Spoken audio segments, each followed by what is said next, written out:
اعوذ باللہ من الشیطان الرجیم بسم اللہ الرحمن الرحیم السلام علیکم ورحمۃ اللہ وبرکاتہ۔ ناظرین، ہم اپنا درس و تدریس شروع کر رہے ہیں اور اللہ تعالیٰ کا نام لے کے، تاکہ اللہ تعالیٰ کی مدد ہمارے ساتھ ہو اور ہم اپنی زندگی میں کامیاب ہو جائیں۔ تو ناظرین، اعوذ باللہ من الشیطان الرجیم بسم اللہ الرحمن الرحیم ربی اشرح لی صدری ویسر لی امری واحلل عقدۃ من لسانی یفقہوا قولی۔ تو ناظرین، اب میں آپ کے سامنے سورۃ بقرہ اس کی آیت نمبر 141 شروع کر رہی ہوں، ترجمہ و تفسیر۔ تو ناظرین، اس عنوان کے تحت کہ اپنے اعمال ہی کام آئیں گے، یہ ہم نے سابقہ پچھلی آیات میں بھی پڑھا ہے، اب پھر اس کی طرف توجہ کر رہے ہیں قرآنی آیات کے ذریعے۔ تلکا امتن قد خلت لہا ما کسبت، وہ ایک جماعت تھی جو گزر چکی، ان کے لیے ہے کسبت، جو انہوں نے کمایا یا جو انہوں نے کیا، وَلَكُمْ مَا کسبتم، اور تمہارے لیے ہے کسبتم، جو تم نے کیا، یعنی تے اور میم لاسٹ میں آئے، اس کا مطلب ہے تم۔ وَلَا تُسْأَلُونَ، ان کے کاموں کو، ان کے کاموں کی ہمّا کانو یعملون، یعنی ان کے کاموں کی کچھ پوچھ نہیں ہوگی تم سے۔ تو ناظرین، اس آیات کی تفسیر کچھ ایسے ہے، یہ آیت پہلے بھی گزر چکی ہے اور اب دوبارہ یہودیوں اور عیسائیوں کو مزید تنبیہ کرنے کے لیے لائی گئی ہے۔ اس میں عام فہم دلیل سے ان کے غلط عقیدوں کو روکا گیا ہے۔ تو ناظرین، اللہ تعالیٰ نے ان کے ان غلط عقائد کو قطعی باطل قرار دیا ہے اور فرمایا کہ پہلے جو لوگ گزر چکے ہیں میں ان کے بارے میں خوب جانتا ہوں، وہ اصل توحید پر قائم تھے، ہرگز یہودی یا نصرانی نہیں تھے، بلکہ سب سے ہٹ کر صرف اللہ کے ہو رہے تھے۔ ان کی نیکیاں تمہارے یا کسی اور کے یہودی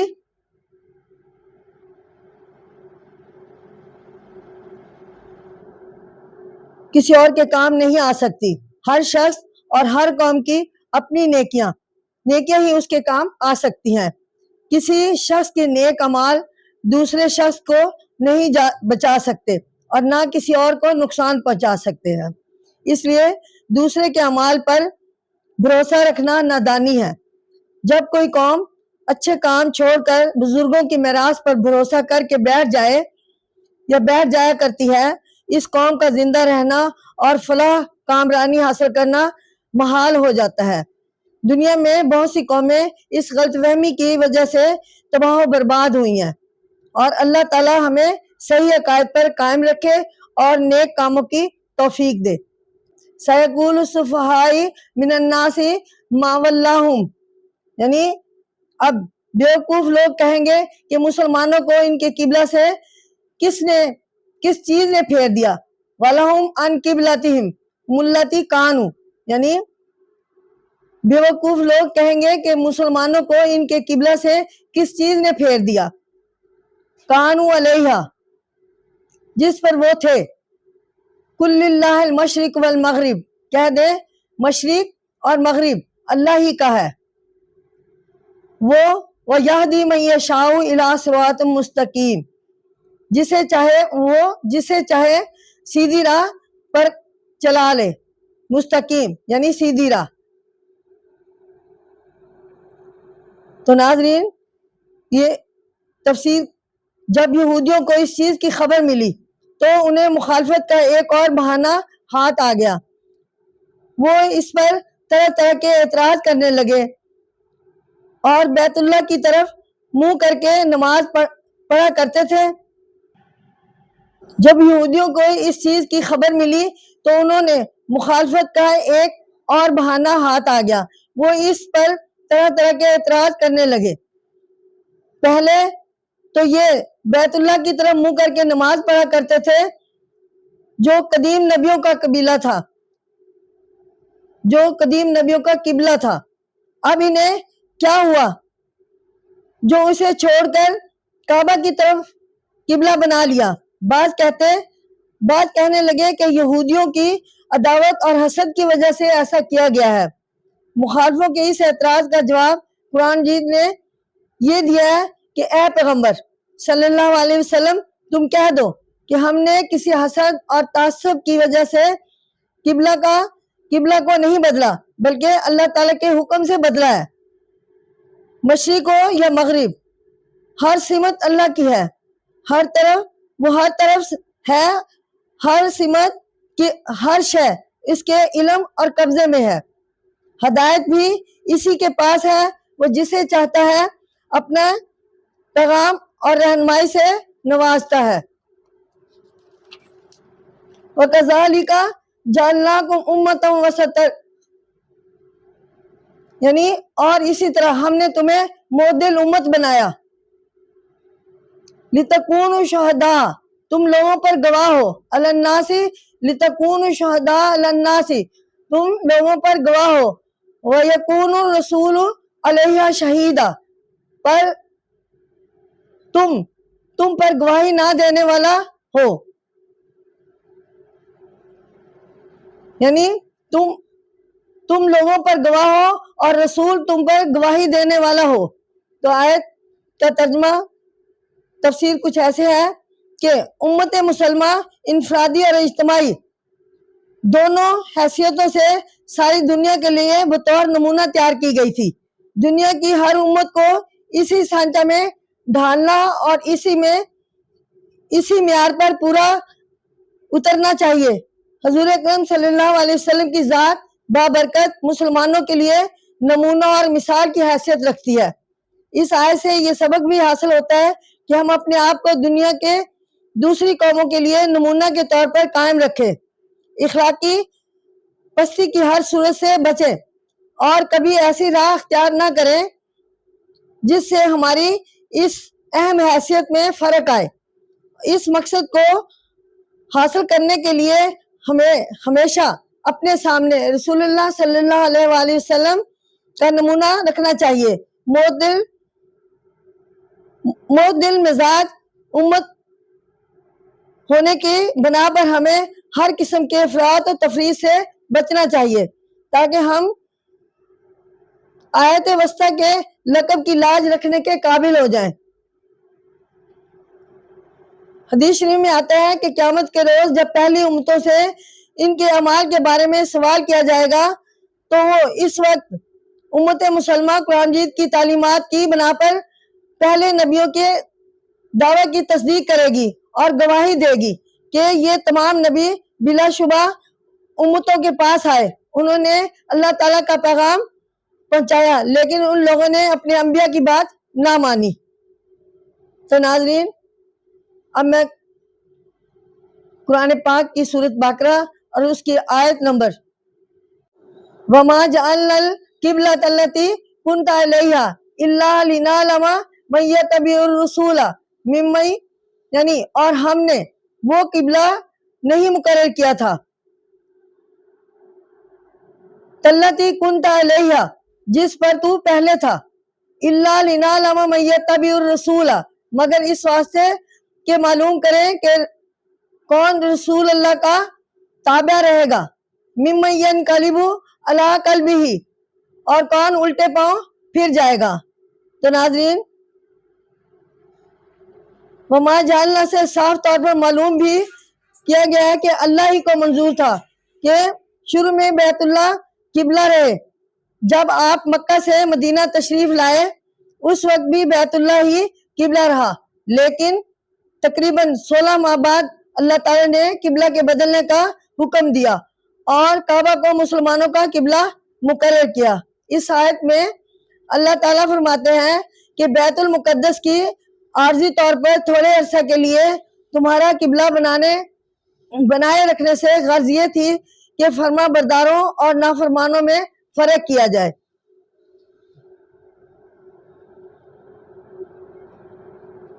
دین کے تعلیم کسی خاص قوم یا نسل کی رعایت سے نہیں آئی، اسلام ساری دنیا کے لیے آیا ہے اور اس کی تعلیم تمام قوموں کے لیے آئی ہے۔ تو ناظرین، اب میں آپ کے سامنے قرآن پاک کی سورۃ بقرہ اور اس کی آیت نمبر 143 کا ترجمہ بھی تفسیر آپ کے سامنے پیش کروں گی۔ وَإِن كَانَتْ لَكَبِيرَةٌ إِلَّا عَلَى الَّذِينَ هَادَى اللَّهُ، یعنی بے شک یہ بات بھاری ہوئی مگر ان پر، إِلَّا عَلَى الَّذِينَ، مگر ان پر جنہیں اللہ نے هَادَى اللَّهُ، جنہیں اللہ نے راہ دکھائی، اور اللہ وَمَا كَانَ اللَّهُ، اور اللہ ایسا نہیں کہ تمہارا لِيُضِيعَ إِيمَانَكُمْ، کہ تمہارا ایمان ضائع کرے۔ إِنَّ اللَّهَ بِالنَّاسِ لَرَءُوفٌ رَحِيمٌ، بے شک اللہ لوگوں پر بہت شفیق اور نہایت مہربان ہے۔ تو ناظرین، اس آیت کی تفسیر کچھ ایسے ہے کہ اللہ تعالیٰ نے فرمایا یہ امتحان اور آزمائش ان لوگوں کے لیے بھاری نہیں تھی جنہیں اللہ نے راہ دکھائی اور وہ اس کی حکمت سے واقفیت رکھتے تھے۔ وہ سمجھتے تھے کہ نبی اکرم صلی اللہ علیہ وسلم ساری دنیا کے لیے نبی بنا کر بھیجے گئے ہیں۔ انہیں بیت اللہ مقدس کے قبلہ بنا دیے جانے پر کوئی تعجب نہیں ہوا، بلکہ وہ بلا چوں چرا اللہ کے آگے جھک گئے اور اس امتحان میں بڑی کامیابی سے نکل گئے۔ جب دوبارہ خانہ کعبہ کو قبلہ مقرر کیا تو بہت سے لوگوں کے دل میں یہ شبہ گزرا کہ اس طرح وہ تمام نمازیں جو بیت المقدس میں کی طرف منہ رکھ کر کے ادا کی گئی تھی، یعنی بیت المقدس کی طرف رخ کر کے ادا کی گئی تھی، رکاوٹ اکارت گئی، اور خاص طور پر وہ صحابہ تو بہت خسارے میں ہے جو خسارے میں رہے جو قبلہ تبدیل ہونے سے پہلے فوت ہو گئے۔ اللہ تعالیٰ نے ان کے اس شک کو دور کر دیا اور فرمایا اصل چیز فرما برداری ہے۔ بیت المقدس بھی ہمارے ہی حکم سے قبلہ مقرر ہوا تھا، اس لیے جنہوں نے اس کی طرف رخ کر کے نمازیں ادا کی اور ان کا ثواب اپنی جگہ قائم ہے۔ اللہ تعالیٰ تو انسانوں پر نہایت شفیق اور مہربان ہے، وہ کسی کی نیکی ضائع نہیں کرتا۔ تو ناظرین، آیت نمبر 43 کا ہی حصہ تھوڑا آگے آیات دی گئی ہے۔ قَدْ نَرَىٰ تَقَلُّبَ وَجْهِكَ فِي السَّمَاءِ فَلَنُوَلِّيَنَّكَ، بے شک ہم تیرے منہ کا آسمان کی طرف بار بار اٹھنا دیکھتے ہیں، یعنی قَدْ نَرَىٰ تَقَلُّبَ وَجْهِكَ فِي السَّمَاءِ، بے شک ہم تیرے منہ کا آسمان کی طرف بار بار اٹھنا دیکھتے ہیں۔ فَلَنُوَلِّيَنَّكَ قِبْلَةً تَرْضَاهَا، اور البتہ جس قبلہ کی طرف تو راضی ہے، فَوَلِّ وَجْهَكَ شَطْرَ الْمَسْجِدِ الْحَرَامِ، تو ہم تجھے پھیریں گے، اب تو اپنا منہ مسجد حرام کی طرف پھیر۔ یعنی اللہ تعالیٰ نے ہمارے نبی کریم صلی اللہ علیہ وسلم کو نماز کے دوران یہ بشارت دی قبلہ کو چینج کرنے کا یا قبلہ کو بدلنے کا۔ قبلۃ ترضاہا، اس قبلہ کی طرف جسے تو پسند کرتا ہے، وجہ کا تیرا منہ۔ تو ناظرین، احترام عبادت گاہ کو کہتے ہیں۔ یہاں جنگ کرنا اور شکار کرنا بھی حرام ہے۔ مسلمانوں کا اصل قبلہ خانہ کعبہ ہی تھا جو حضرت ابراہیم علیہ السلام کا قبلہ تھا۔ صرف تھوڑے دن کے لیے بیت اللہ کو آزمائش کی خاطر قبلہ مقرر کیا تھا۔ یہود و تن کیا کرتے تھے کہ جب مسلمانوں کی شریعت ہم سے مختلف اور ابراہیمی مذہب کے موافق ہے تو ہمارا قبلہ کیوں اختیار کیے ہوئے ہیں؟ رسول اللہ صلی اللہ علیہ وسلم کا دل چاہتا تھا کہ اللہ تعالیٰ کی طرف سے خانہ کعبہ کو قبلہ بنائے یا بنانے کا حکم مل جائے تاکہ خانہ کعبہ کی طرف رخ کر کے نماز پڑھیں۔ فرشتہ وحی کے انتظار میں آپ کی نظر بار بار آسمان کی طرف اٹھ رہی تھی۔ اس آیت میں اسی کیفیت کا بیان ہے۔ اللہ تعالیٰ نے آپ کے آرزو کو پورا کیا اور فرمایا جس قبلہ کے رخ کر کے تم نماز پڑھنا چاہتے ہو ہم اسی کو تمہارا قبلہ بنا دیں گے۔ جب قبلہ کے بدلنے کا یہ حکم نازل ہوا تو آپ مسجد میں ظہر کی نماز باجماعت پڑھا رہے تھے۔ 2 رکعت بیت المقدس کی طرف پڑھ چکے تھے۔ نماز ہی میں آپ نے اور نمازیوں نے کعبہ کی طرف منہ پھیر لیا اور باقی 2 رکعتیں پوری کی، اور مدینہ کی اس مسجد کو مسجد قبطین کہتے ہیں۔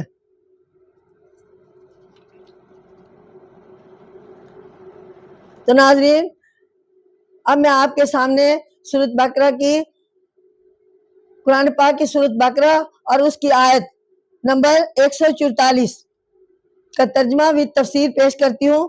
وَحَيْثُ مَا كُنْتُمْ فَوَلُّوا وُجُوهَكُمْ، یعنی جس جگہ تم ہو تم ہوا کرو، وجوہکم تم اسی کی طرف اپنے منہ پھیر لیا کرو، شطرتن وَإِنَّ الَّذِينَ أُوتُوا الْكِتَابَ، اور جنہیں کتاب دی گئی، یعنی ان الذین اوتوا الکتاب لیعلمون، اور جنہیں کتاب دی گئی وہ خوب جانتے ہیں، انہ الحق من ربہم، کہ یہی ٹھیک ہے ان کے رب کی طرف سے، وما اللہ بغافل عما تعملون، اور اللہ ان کے کاموں سے بے خبر نہیں ہے جو وہ کرتے ہیں۔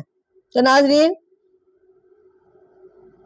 اس آیت کی تفسیر کچھ ایسے ہے کہ اس کے بعد قرآن مجید نے بتایا کہ حضرت ابراہیم علیہ السلام ہی کی دعا کے نتیجے میں اللہ تعالیٰ نے پیغمبر آخر الزمان صلی اللہ علیہ وآلہ وسلم کو دنیا میں بھیجا، اور ان کی تعلیم و تربیت سے یہ امت قائم ہوئی۔ اس لیے اس امت کا جماعتی اور روحانی مرکز وہی ہوگا جو حضرت ابراہیم علیہ السلام کا تھا، یعنی خانہ کعبہ بیت المقدس میں صرف عارضی قبلہ تھا، مسلمانوں کا قبلہ کعبہ ہی قرار دیا جاتا ہے۔ مسلمان جس جگہ بھی ہو، خواہ سفر میں ہو، خواہ گھر میں ہو، شہر میں یا جنگل میں، دشت میں یا صحرا میں، بیت اللہ کے گرد و نواح میں یا بیت المقدس کے گرد و نواح میں، غرض ہر حالت میں نماز پڑھتے وقت کعبہ کی طرف رخ کیا کرے۔ اس کے ساتھ ہی اللہ تعالیٰ نے یہ بھی فرمایا کہ اے مسلمانوں تم اہل کتاب کی پرواہ نہ کرو، کیونکہ وہ قبلہ کی تبدیلی کی حقیقت کو پہلے ہی سے اپنی کتابوں کے ذریعے جانتے ہیں، اور اب اگر جان بوجھ کر وہ اس کے خلاف شک و شبہ پیدا کریں تو اللہ تعالیٰ ان سے نمٹ لے گا، کیونکہ وہ ان کے اعمال سے آگاہ ہے۔ تو ناظرین، اب میں آپ کے سامنے قرآن پاک کی سورۃ بقرہ اور اس کی آیت نمبر 145 اس کا ترجمہ و تفسیر آپ کے سامنے بیان کرتی ہوں۔ وَلَئِنْ آتَيْتُ الَّذِينَ أُوتُوا الْكِتَابَ، اور اگر تم اہل کتاب کے پاس لائے ساری نشانیاں، یعنی اوت الکتاب لائے ساری نشانیاں،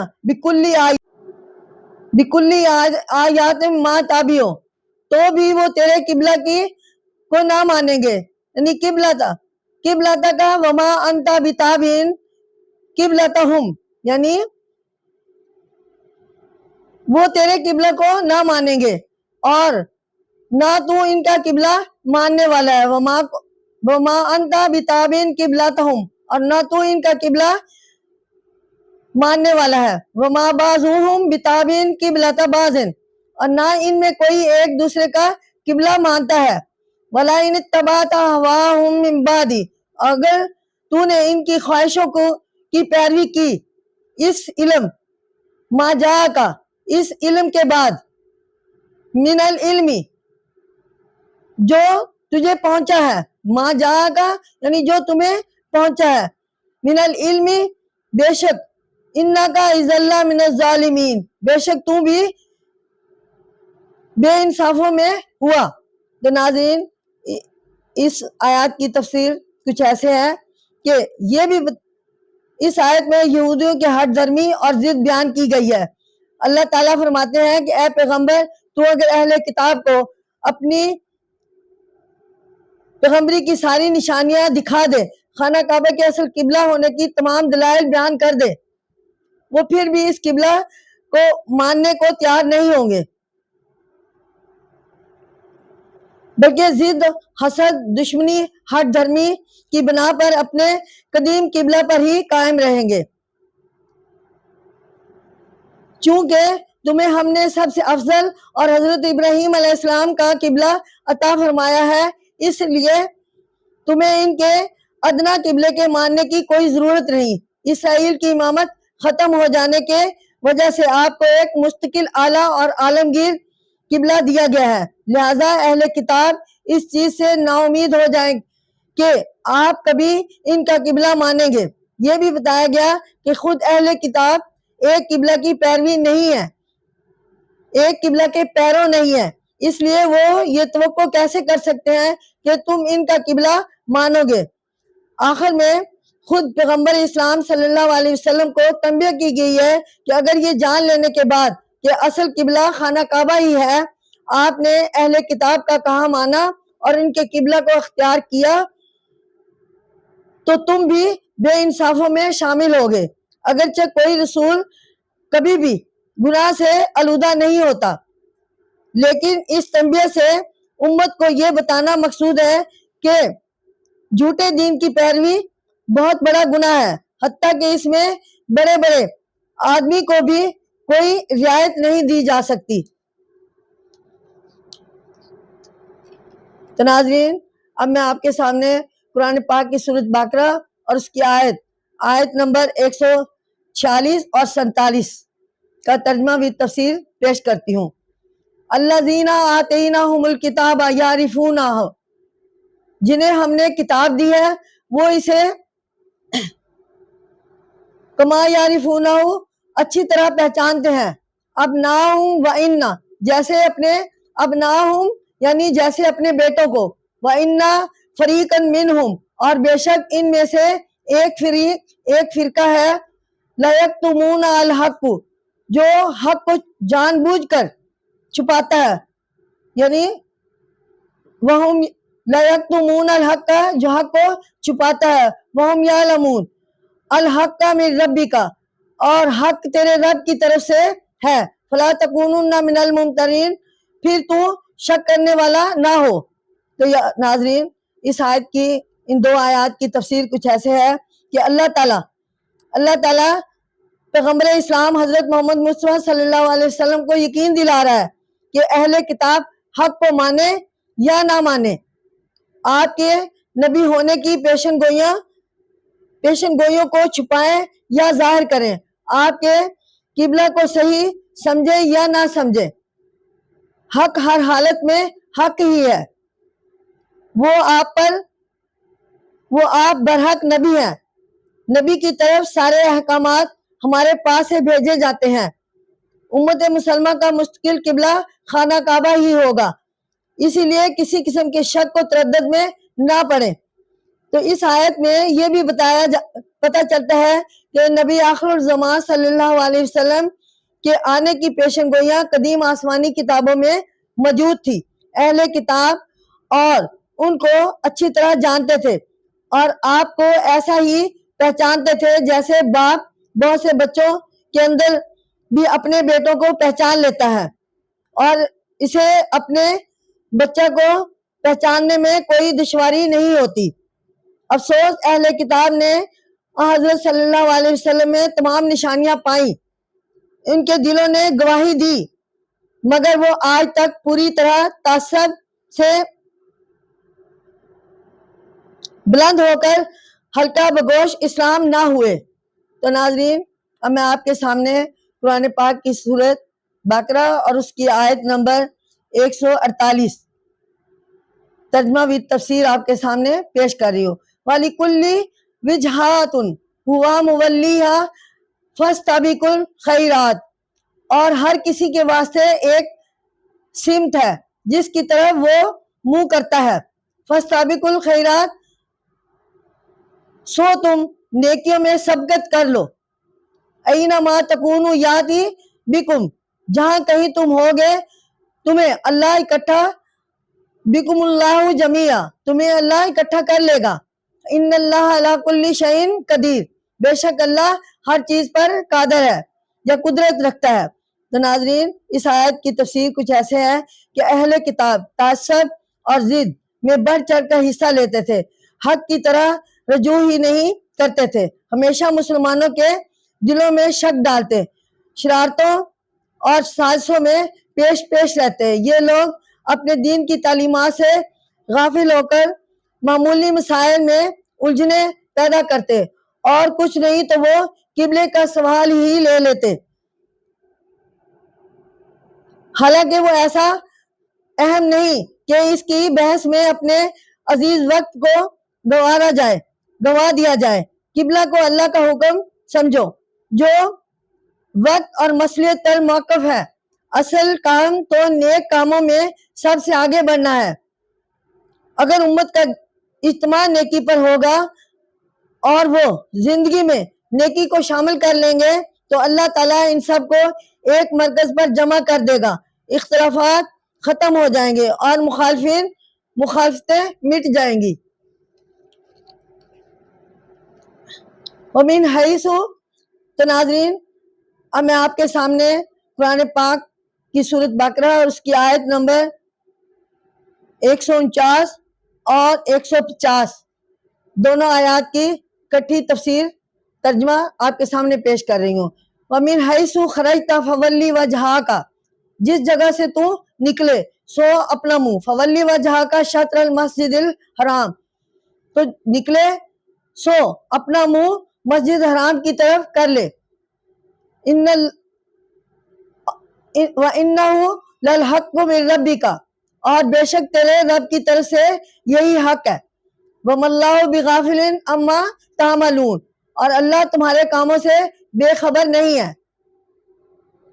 وَمِنْ حَيْثُ خَرَجْتَ فَوَلِّ وَجْهَكَ شَطْرَ الْمَسْجِدِ الْحَرَامِ، اور جہاں سے تو نکلے اپنا منہ مسجد حرام کی طرف کر لے. وَحَيْثُ مَا كُنْتُمْ فَوَلُّوا، اپنا منہ مسجد حرام کی طرف کر لے. حَيْثُ مَا كُنْتُمْ فَوَلُّوا وُجُوهَكُمْ شَطْرَ، اور جس جگہ تم ہو اسی کی طرف منہ کرو. وجوہکم شطرہ لئلا یکون، تاکہ لوگوں کو تم سے جھگڑنے، للناس تکون للناس، تاکہ لوگوں کو تم سے جھگڑنے کا موقع نہ رہے. حجتن، یعنی لئلا یکون للناس علیکم حجتن، تاکہ لوگوں کو تمہارے ساتھ جھگڑنے کا موقع نہ رہے.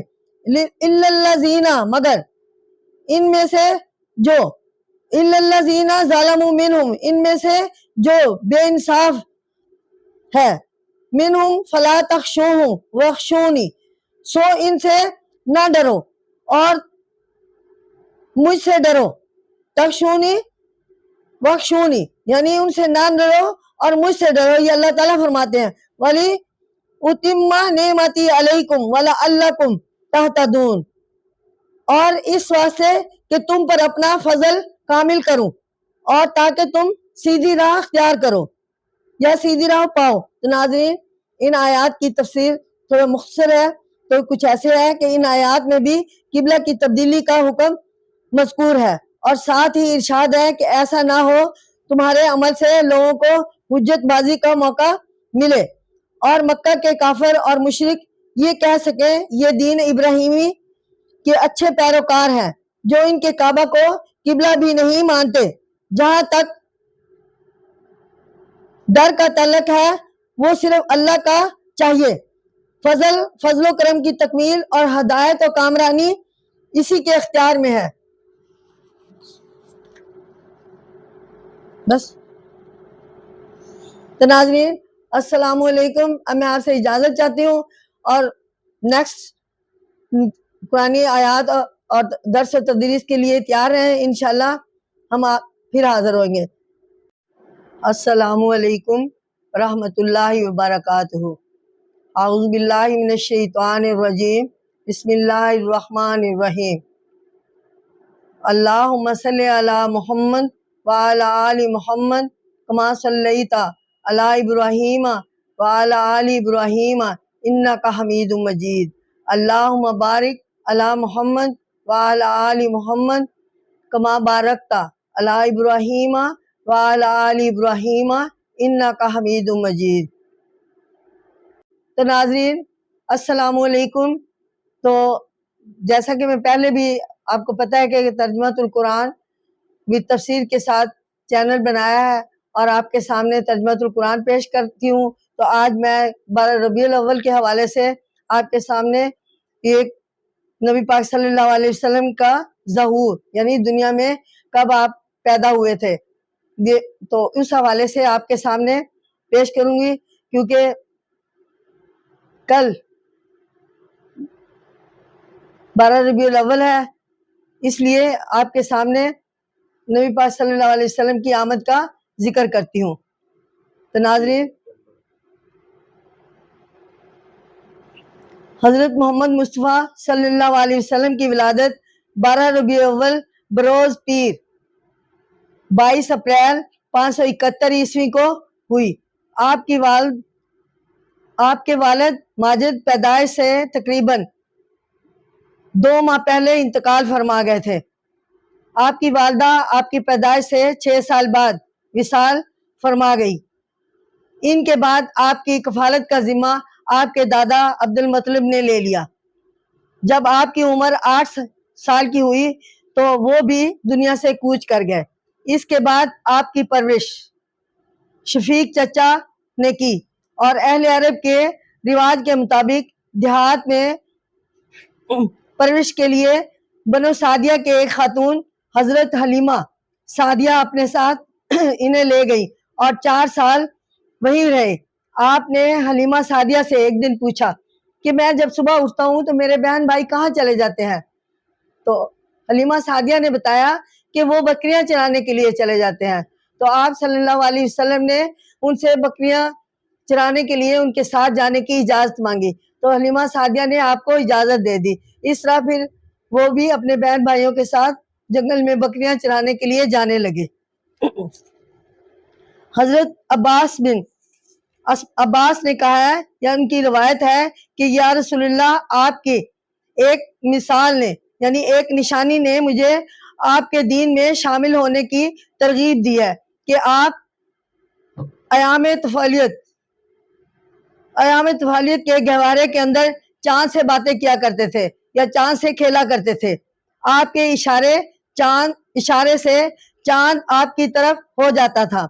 آپ نے فرمایا چاند میرے ساتھ باتیں کرتا تھا اور مجھے رونے نہیں دیتا تھا۔ تو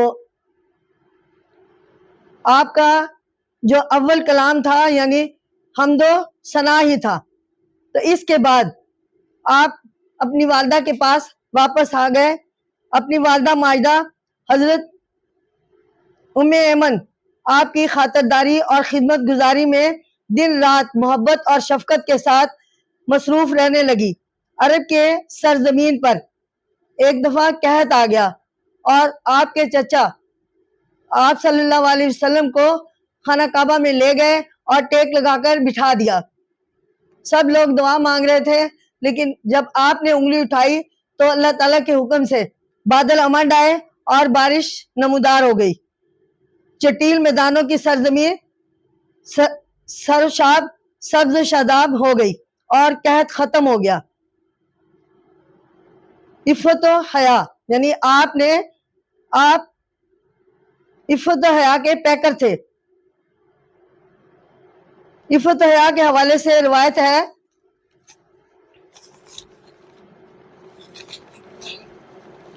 کہ حضرت آپ پردہ دار دوشیزہ لڑکی سے بھی زیادہ حیا والے تھے، یعنی بہن بھائیوں سے حسن سلوک، یعنی آپ کا اپنے بہن بھائیوں سے کیسا برتاؤ تھا۔ یعنی آپ کے تو کوئی رشتہ دار نہ تھے، نہ ہی آپ کے بہن بھائی تھے، بلکہ آپ اپنے رضائی بہن بھائیوں سے بہت محبت کرتے تھے۔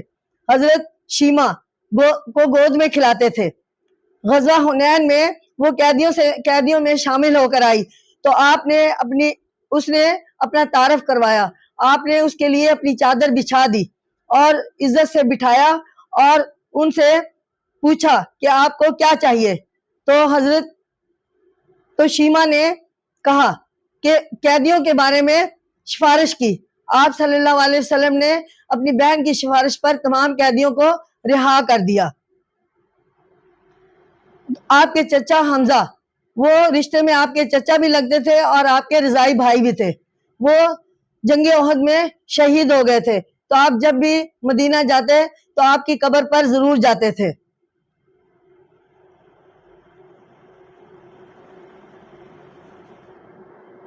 آپ کے دوست ابو بکر صدیق تھے، غار ثور میں 3 دن تک آپ کے ساتھ رہے۔ آپ کی بیٹی عائشہ آپ کو وہاں پر کھانا پہنچاتی تھی۔ شجاعت اور بہادری، آپ کی زندگی شجاعت اور بہادری اور حسن معاملہ کا پیکر تھی۔ غزوہ حنین میں بہادری کے ثبوت ملے کہ آپ ثابت قدم رہے، گھبرائے نہیں، پورے استقامت کے ساتھ دشمن کے مقابلے میں کھڑے رہے اور یہ فرما رہے تھے کہ میں نبی ہوں، اس میں کوئی شک نہیں، اور میں عبد المطلب کی اولاد میں سے ہوں۔ نبی پاک کا حجر اسود کی تنصیف، یعنی یہ واقعہ کچھ ایسا تھا کہ جب کھانا کرنے لگے تو حجر اسود کو نصب کرنے کا وقت آیا تو وہاں پہ 4 قبیلے تھے اور وہ بہت ہی امیر تھے۔ ہر قبیلے کے لوگ چاہتے تھے کہ حجر اسود کو اپنی اصل جگہ پر نصب کرنے کا منصب انہیں حاصل ہو، تو اس معاملے میں ان میں تنازع پیدا ہو گیا۔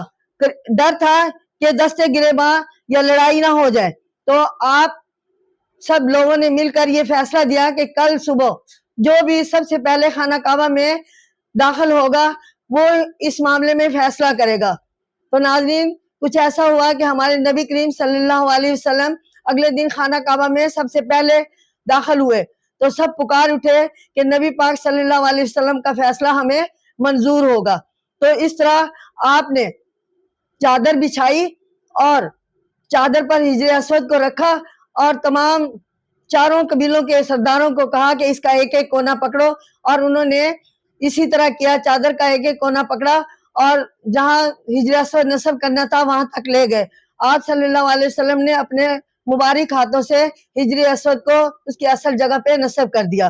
تو اس طرح ناظرین، آپ کے اس فیصلے نے بہت بڑی جنگ سے پورے سعودی عرب کے لوگوں کو بچا لیا، یعنی فتنہ فساد سے بچ گئے۔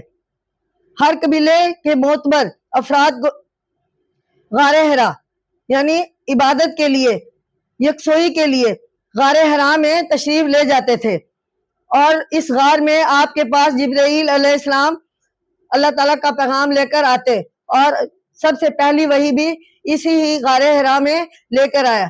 جب آپ نے یہ آیت پڑھی، اقرأ بسمی ربک الذی خلق، خلق الانسان من علق، اقرأ وربک الاکرم الذی، تو آپ نے کہا کہ میں پڑھنا نہیں جانتا، تو نبی پاک جبرائیل امین علیہ السلام نے آپ کو اپنے سینے سے لگایا اور یہ آیت آپ کے سینے میں ٹرانسفر کر دی۔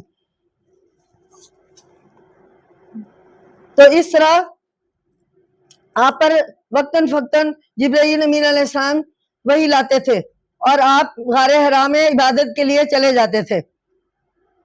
آپ سخی تھے، سخاوت کرتے تھے، غریبوں مسکینوں کو کھانا کھلاتے تھے، یتیموں کی پرورش کرتے تھے، بیواؤں کے مالی امداد بھی کرتے تھے، عورتوں کے بڑی عزت کرتے تھے۔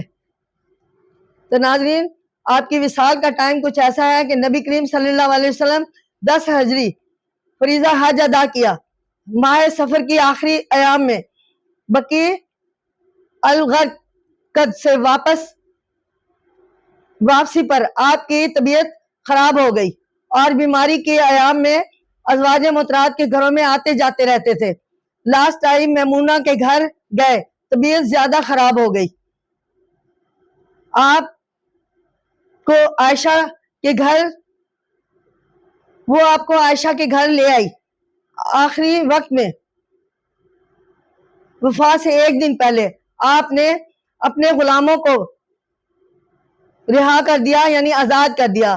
حضرت فاطمہ کو بلایا، کان میں 2 دفعہ کچھ کہا، ایک دفعہ بتایا تو وہ رونے لگی، اور دوسری دفعہ بتایا کہ تو وہ ہنسنے لگی، اور آپ نے پہلی دفعہ بتایا کہ میں دنیا سے رخصت ہو رہا ہوں تو وہ رونے لگی تھی، اور دوسری دفعہ آپ کو بتایا کہ جنت میں سب سے پہلے آپ مجھے ملو گی تو وہ ہنسنے لگی۔ آپ کے آخری الفاظ آپ کے منہ پر یہ تھے، آپ نے فرمایا اللہ تعالیٰ نے اپنے بندے کو دنیا دکھائی اور اس کی رونقیں، لیکن اس نے اپنے لیے آخرت کو پسند فرمایا۔ اس کے بعد آپ نے امام حسین اور امام حسن کو بوسہ دیا، نماز پڑھنے اور حسن سلوک کی نصیحت کی، اللہ مجھے بلند درجات عطا فرمائے، یہ الفاظ 3 دفعہ دہرائے۔ اس کے بعد آپ کے ہاتھ مبارک جھک گئے، اس وقت چاشت کا وقت تھا، آپ اس دنیا سے رخصت ہو گئے۔